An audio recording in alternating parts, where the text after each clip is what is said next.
มาสงค้าฮาเลยลองเนมเซาตีถาราพระเป็นเจ้าเสกรรมวันมันเขาแค่มาลัดในสมาตราหุโควะก้นก็อันแหลกลายนะครับอ๋อ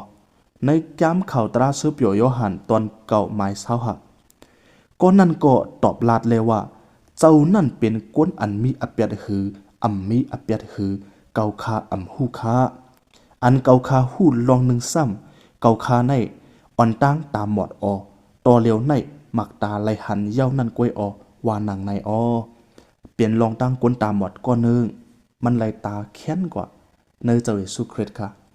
กำในจื้อเป็นก้นเกิงพาริเซ่เขามาเจ็ดถามก้นก่อนตามหมอดให้ขึ้นหันนั่น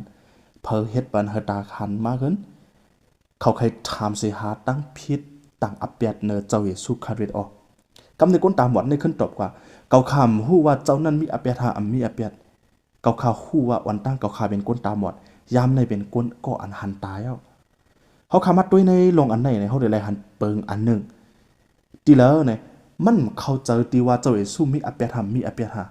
มันเข้าเจอในจุดอาศักมันตีอันมันเรียกลายมากเว้ยพี่น้องครับบางบอกมาหมอเปลี่ยนค่ะนะในจุดอาศักเขาก็กลุ่มมาวนเนอพระเป็นเจ้าเยซูคริสต์ลีฮัมแยมยาธรรมเขาก็กลุ่มมาวนเนอในเสมัดเถียงกันมัดเถียงกันเสปั่นอยู่นั่นเองค่ะนะ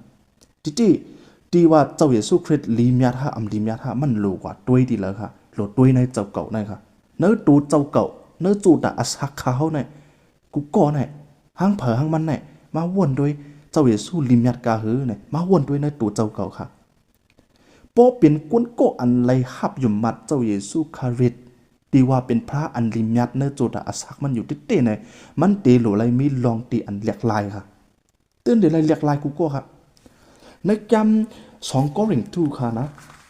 ตอน5 หมาย 17ก็ลองจื่อเลยว่าซ้ำว่าเมื่ออันก้นสีก็มีเนื้อเจ้าคริสจึงมันเป็นก็อันพระเป็นเจ้าพันสร้างเฮ็ดเป็นอันเหม่อเย้าเลยอันเก่าๆตั้งหลายก็เลยลับหายกว่าเสเป็นอันเหม่อมากกล้วยๆออกก้นก็อันมีอยู่เนื้อเจ้าเยซูคริสต์นั่นน่ะมันติดเป็นอันเหม่อแต่เป็นก้นเหม่อเจ้าเหม่อติดเป็นอันเหม่อมากกล้วยๆค่ะมันเดี๋ยวเลยเรียกลายค่ะเนื้อจุดอาศักมันเนี่ยวันมาได้เขาขามาวนไว้น่ะในจุดอาศักเขาขาเนี่ยจอเขาปามีลงอันเรียกลายฮือบางก็เดี๋ยวว่ามีอยู่ไหนเมื่อปนมากก็เขามีเงินตึกเลยอยู่เฮิรนยกไปเมื่อเร็วก็เฮิรนก็ไปแคมอ่ำใจค่ะอ่ำใจลองมักมีอ่ำใจลองเงินค้ำอกจ่าลองตีอันเรียกลายเนี่ยเป็นตีแล้วเนี่ยเป็นจุดอาศักเนื้อเจอเขาขานะเขาได้เลยเรียกลายอักอย่างเขาได้เรียกลายว่า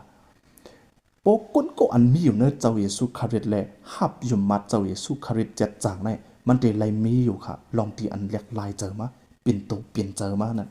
อ่ำเจอว่าคัดเจอสิเปลี่ยนมันตีเปลี่ยนมาพระเป็นเจ้าพันช้างมันค่ะนะเพราะว่าเอาเนื้อจุดอาศักเขาคำศักดิ์สิทธิ์เนี่ยเมื่อป่นมาเมื่อเขาไปฮับเจ้าเยซูคริสต์เนี่ยเขาตีให้ค่ะตีเมือกค่ะตีเรื่องค่ะตีมีเจอโลภะโทสะโมหะตีมีเจออันโมกดเนื้อเปิ้นค่ะตีมีน้ำใจเจอไหนคะนะตีหมดจังเบิ้นค่ะก็กล่าวว่าเขาฮับอยู่มัดเอาเจ้าเยซูคริสต์มือปีคริสต์ใน2 เฮง6ค่ะเขาฮับอยู่มัดเจ้าเยซูคริสต์เย้าเนี่ยเนื้อจุดอาศักเขาเนี่ย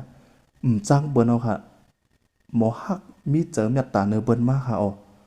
เย้าก็หมออิดรูเบิ้นมากค่ะเย้าก็ลองเฮ็ดให้เฮ็ดเมือกก็ใครเฮ็ดเย้าค่ะหรือกินเหล้าเมากำนี่ก็เฮ็ดเย้าค่ะยาเมากำใครกินเย้าค่ะโอ้จุดอาศักเขาในเรียกลายเป็นก็เหม่อมากนะหรืออ้ามติอันไหนเป็นลองเรียกลายในจุดอาศักเขาค่ะก็เพราะนั้นเขาขลัดในวันเมื่อไหนที่ว่าเจ้าเยซูคริสต์ลิมยัดกาหืออันนั้นห้อมลูกว่าด้วยไกลๆลูด้วยใน